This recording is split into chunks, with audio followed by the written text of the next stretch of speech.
We continue our journey aboard the ship Mikhail Somov through the far north. Our next stop is Wrangel Island. It is a stunningly beautiful island with unique natural landscapes, which is why the entire island has been declared a nature reserve. During the Soviet era, there was a residential settlement, a meteorological station, and military bases on the island. All the debris we see today is a legacy of past human activities. Nowadays, the island is no longer permanently inhabited. The military base has long been abandoned, and only the staff of the nature reserve and the meteorological station remain to work here. But times are changing. Despite the protected status of the island, today, military personnel are returning to its territory.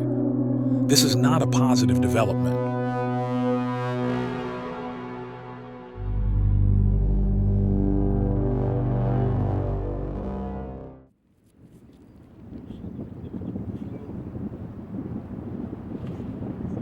Oh, did the border guards arrive?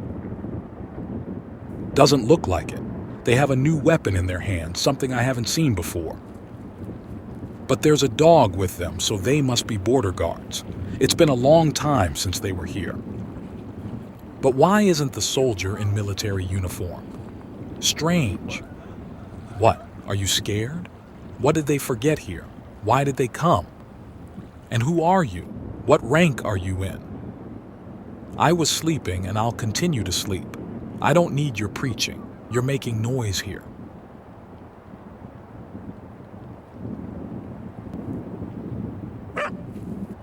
What's that? Who was barking here? Take your dog away, Comrade Chief. You're not letting me rest in the sun.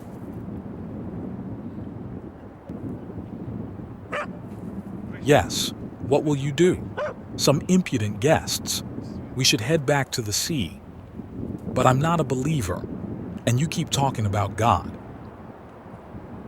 Well, I'll go for a swim in the sea. You've become annoyed.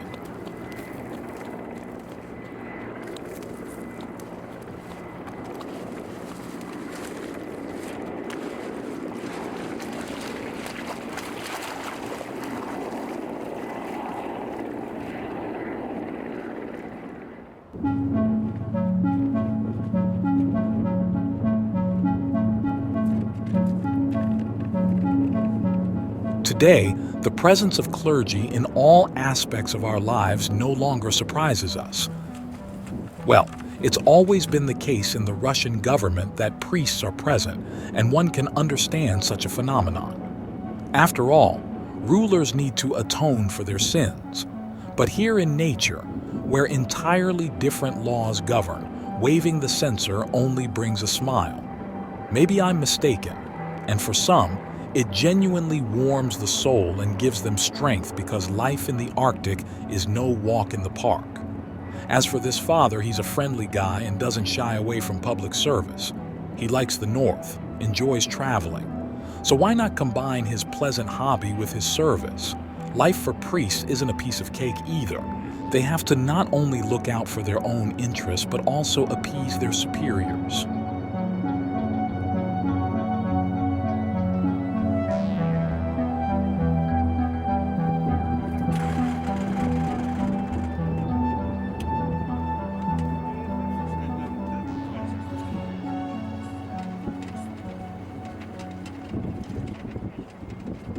Христос, истинный Бог наш, молитвами пречистой Своей Матери, святых славных и всехвальных апостолов, всех святых, помилуй Ты, спаси от нас всяко благ и человеколюбец. Аминь. Подкрепи всех нас, Господи, на благое дело, начинаем мы вот такое символично, в праздник преображения Господня, чтобы мы преображались и сами, и вокруг себя тоже все преображали. Подкрепи вас, Господи. Куда?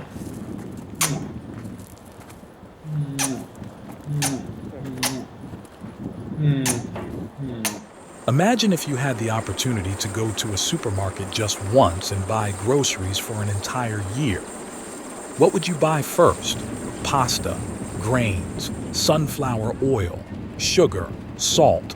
The list could go on. But what about vegetables and perishable goods, which are essential in your diet? That's where the problem lies. Food at the station doesn't come from a regular supermarket, and it's not the type you prefer in your daily life. Moreover, it's not of the highest quality. The government-established ration doesn't cater to the needs of polar explorers.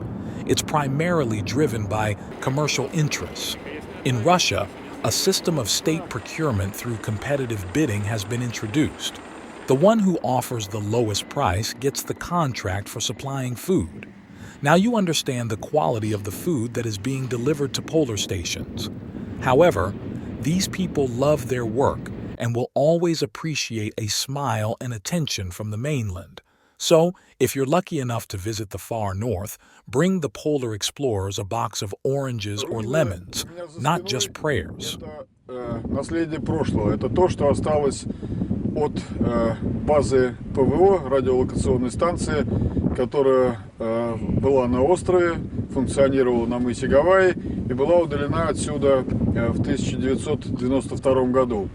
Базу ликвидировали, но все, что было сделано в виде инфраструктуры, здесь на острове осталось. И это то, что находится на заповедной земле сейчас, в этой уникальной заповедной экосистеме, и то, что нужно отсюда убирать. Объект огромный, и фактически все, что было завезено, было здесь брошено, смято, и теперь представляет собой такой вот отвратительный вид.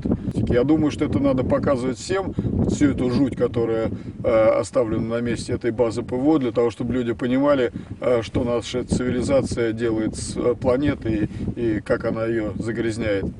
Я думаю, это судьба всех военных баз и всех аналогичных структур, которые мы создаем на теле нашей планеты.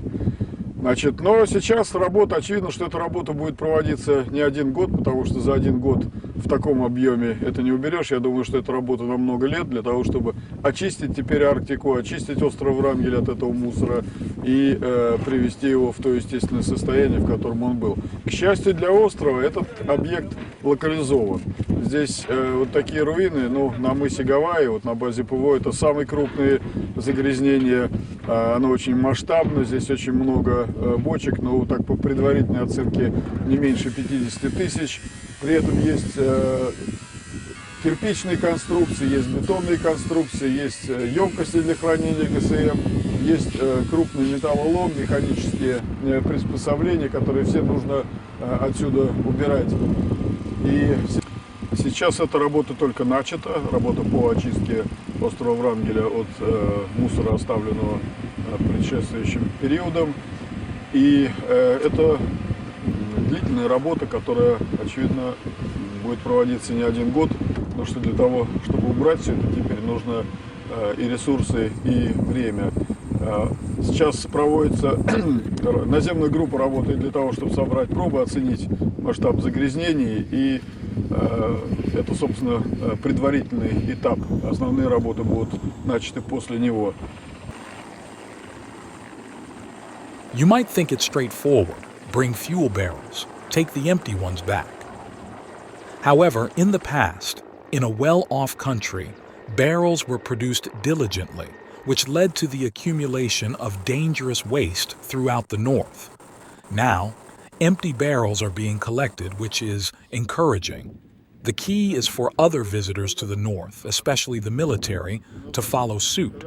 This way, we can proudly say patriotic phrases like, "This is our land, this is our north."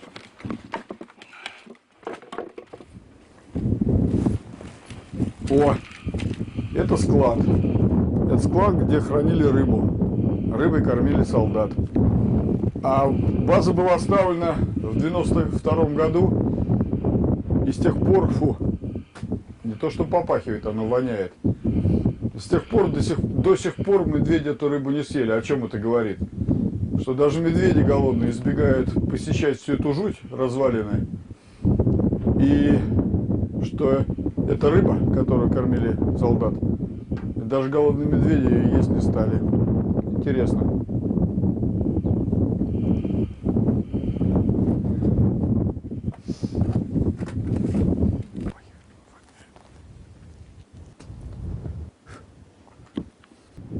Вот эти развалы бочек – это бывшие солдатские казармы строительной роты, которая строила на мысе Гавайи базу ПВО. Бочки использовались для строительства стен складов, для строительства переходов между конструкциями. И то, что мы видим здесь сейчас, это то, что от всех этих конструкций осталось. Это, можно сказать, исторический памятник тому, как нельзя относиться к Арктике и что нельзя с ней делать. Это действительно знаковый объект. Это то, что наша цивилизация оставит после себя, когда мы уйдем, наш вид уйдет с лица этой планеты, или когда в более краткосрочной перспективе, когда потребность в таких объектах прекращается. Все это было брошено и осталось здесь загрязнять эту землю и портить ее облик.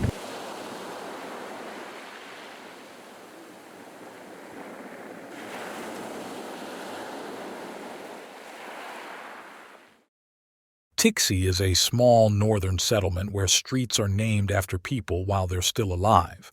But when was the last time Artur Chilingarov was here? Did he see Tixi not from a helicopter window, but by walking along the broken roads between semi-empty and cold houses? Tixi is, after all, the maritime gateway to Yakutia, a globally known diamond region of Russia. Perhaps diamonds are no longer in high demand as the gateway has rusted and the hinges now creak terribly. Beautiful Soviet-era graffiti on the houses, a symbol of the quality of paint. In general, Tixi is a city that begs questions. Would you want your children to play on a playground made of roughly hewn boards? Meanwhile, local kids watch Moscow on TV and see how their peers there live. It's interesting to think about what they must be thinking and what questions they ask their parents.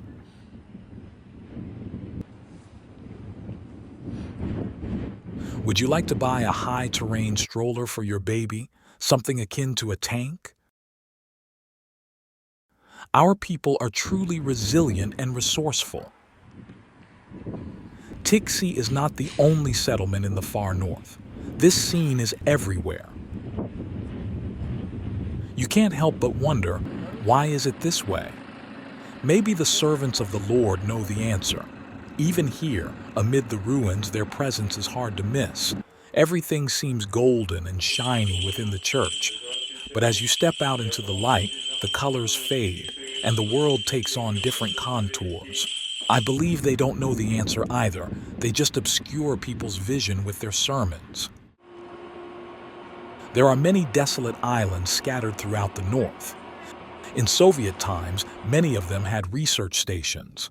Most of these stations have now been abandoned.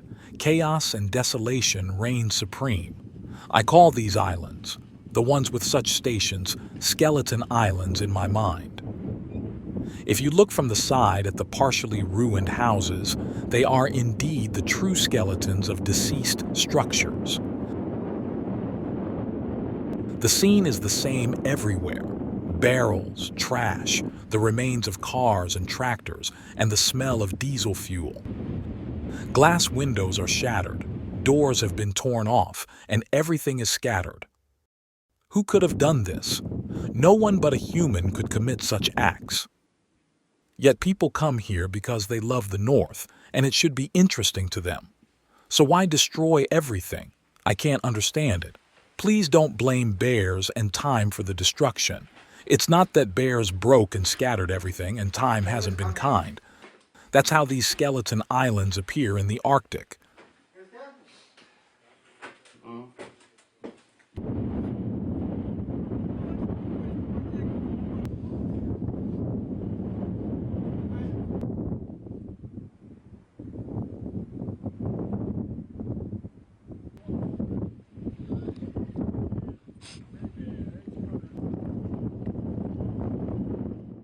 Сергей Иванович, вот вы сколько лет вы в Арктике?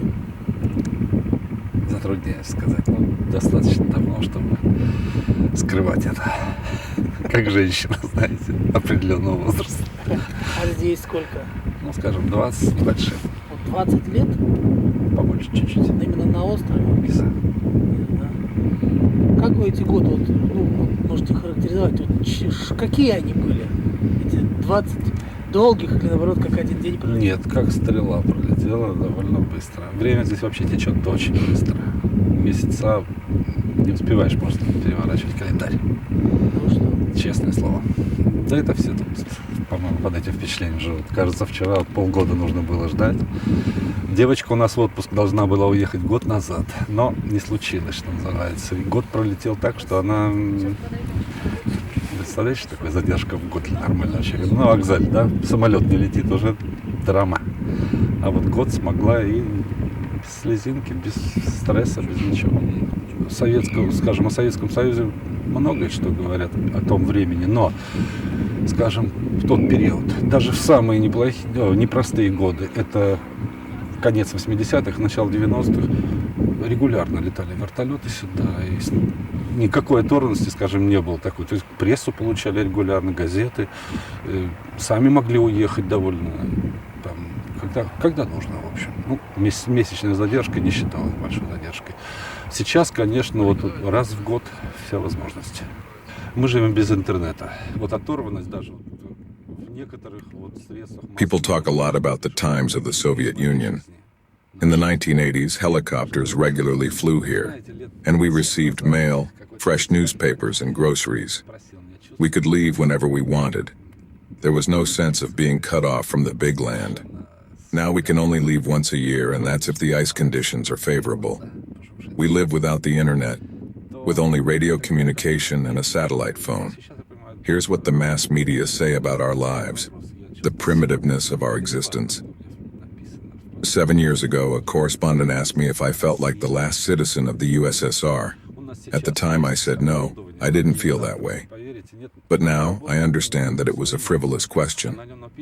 What's written in my passport doesn't matter whether it's the USSR or Russia. We have equipment, an old generator. It works just as well as modern ones.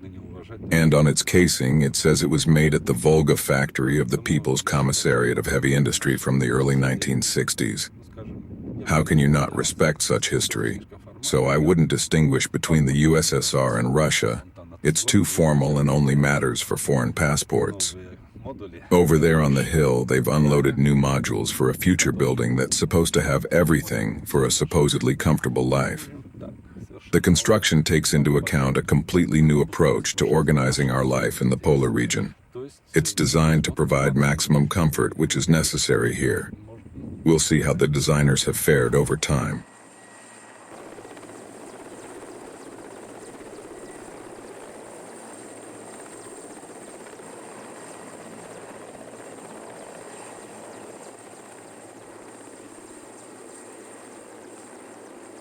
Спаси, Господи, люди Твоя, и благослови достояние Твое, победы православным христианам, нас супротивные даруя, и Твое сохраняя Христом Твоим жительство, и Твое победы православным христианам, нас супротивные даруя. Ну дай Бог, чтобы начатый труд был успешным. God willing that the work we've started is completed successfully. May you all have patience, health, and all the best. I always say we must work and put our hope in God. Pray, partake of the spiritual food, and give your maximum effort so that those who will live here won't suffer from the cold or any shortcomings. Treat the polar researchers with love. I wish you all good health, and I hope that when everything is in place, we'll come and bless the station with a proper ceremony, just like blessing a dwelling. Вот, надеюсь, что мы, когда уже будет стоять, уже все это посвятим уже по чину, как освящают жилище.